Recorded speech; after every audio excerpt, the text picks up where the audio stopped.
What's up, YouTube? It is a Monday morning, and I am jumping on to talk about the big fight this past weekend between Canelo Alvarez and Jaime Munguia and look a little bit ahead to what could be next for both these fighters. If you are not a subscriber yet to the YouTube page, hit that subscribe button. We will talk boxing. We will talk NBA on this feed a few times every week. So, great fight this past Saturday at T-Mobile Arena in Las Vegas. Canelo, the undisputed super middleweight champion, he defends his title against Jaime Munguia. And Munguia, who came in as a heavy underdog, takes the first loss of his career, but I think earns some fans along the way and certainly earned some respect going the 12-round distance in what was a physical fight against Canelo Alvarez. So let's start with Canelo's performance specifically, because coming into this fight, I think there were a lot of questions from people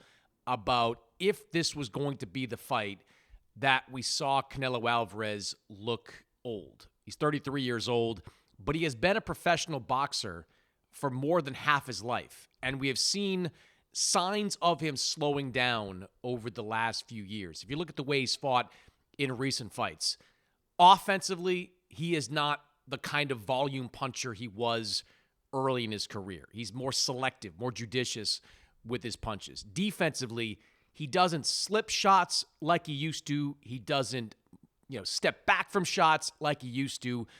He doesn't parry shots. Or actually, he does parry shots a lot more. He kind of takes shots into his gloves more than he used to. So he's a different fighter. But what Canelo showed in the fight against Munguia was that he is still an A-level fighter. The early stage of this fight, Munguia came out with a pretty good game plan.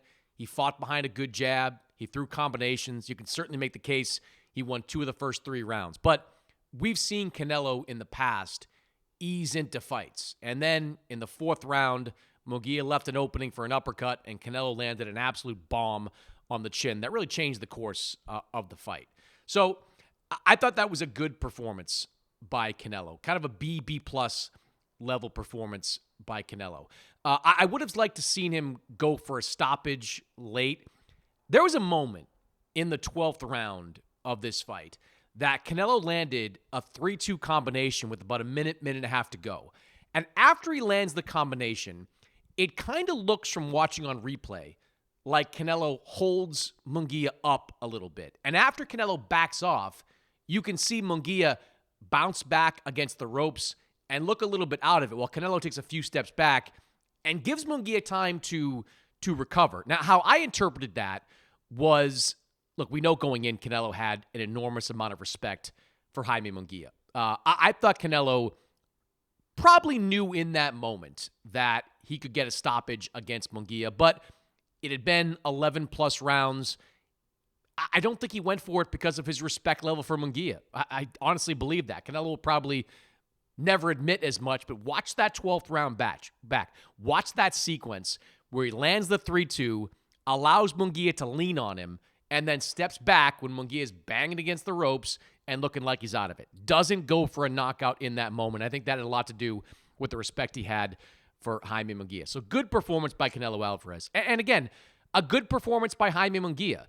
There were a lot of people that looked at Jaime as being a overrated fighter, right? 43-0, but had never fought anybody above a B level. Yes, he beat John Ryder last time out. He stopped John Ryder, whereas Canelo went the distance with him. But if you know boxing, you know that what John Ryder was going into a Canelo fight was probably not what John Ryder was going into a Munguia fight. Going 12 rounds with Canelo takes something out of you. And Munguia benefited from taking on that version of Ryder. So a lot of people thought he was going to be a lunch meat coming into this fight, that he would get knocked out. I thought he was going to get knocked out.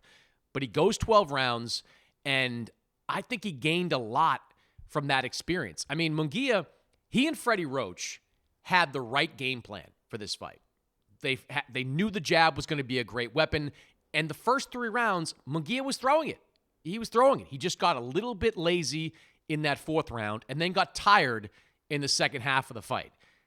You can overcome that. You can get better from that. I think Munguia is going to be a lot better because of this experience. He's going to go back, watch the film, and realize if he had just stuck with the jab and not tried to engage quite so much and not put himself in vulnerable positions, he would have had a good chance to win this fight on the scorecard. So nothing to be ashamed of if you're Jaime Munguia. You have a lot to look ahead towards. I know De La Hoya afterwards compared it to Canelo's experience with Mayweather back in 2013.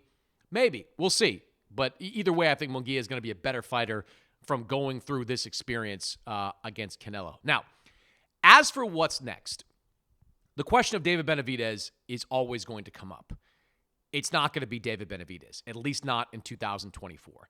I think the most likely opponents for Canelo in September of this year are Edgar Berlanga, who was in Las Vegas, basically telling everyone with a microphone that he was getting that fight next, and Jermall Charlo, who is a PBC-connected fighter who has told people in interviews that he believes he's getting that fight next. Now, boxing fans are not going to get super excited about either one of them. Berlanga's undefeated, but like Munguia, untested. His last win was probably his best against Padraig McGrory, but McGrory is nowhere near Canelo's level. Similarly, Jermall Charlo, inactivities plagued him the last 3 years. He fought Jose Benavidez Jr. In his last fight, and against a blown-up welterweight, didn't look all that good. Won a decision, but didn't look all that good. So, there's going to be some pushback from boxing fans when Canelo's next fight is announced than if it is one of those two guys. If you have to choose, I think Berlanga is probably the better choice. He's been more active than Charlo is. And I think to a degree, unless Jermall Charlo gets a big win, people are going to connect the performance of his younger brother to Jermell Charlo to Jermall. And they're going to think, oh, well, Jermell already lost in a lopsided decision. Why are we going to pony up $80, $90 to watch a fight against Jermall?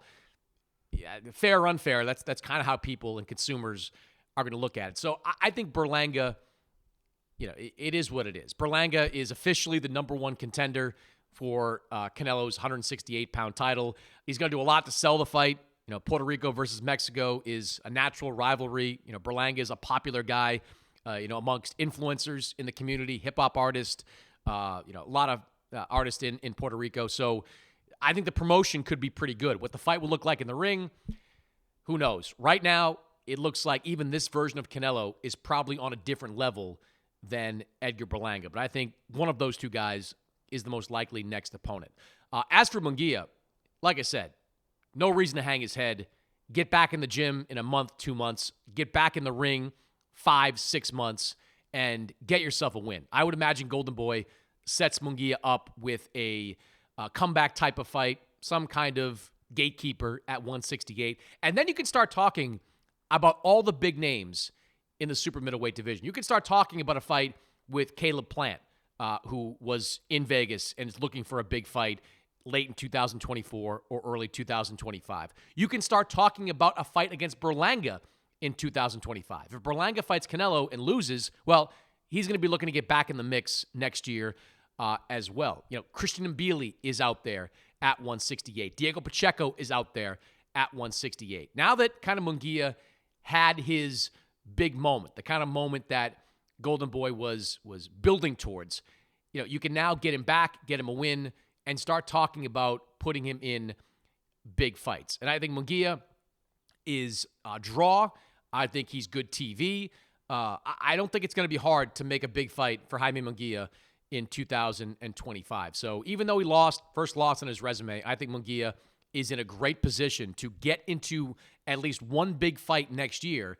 And if he wins that, I doubt we'd see a Canelo rematch. We could start talking about big fights for him, pay-per-view fights for him, late 2025, maybe early 2026. So really good performance by Canelo Alvarez.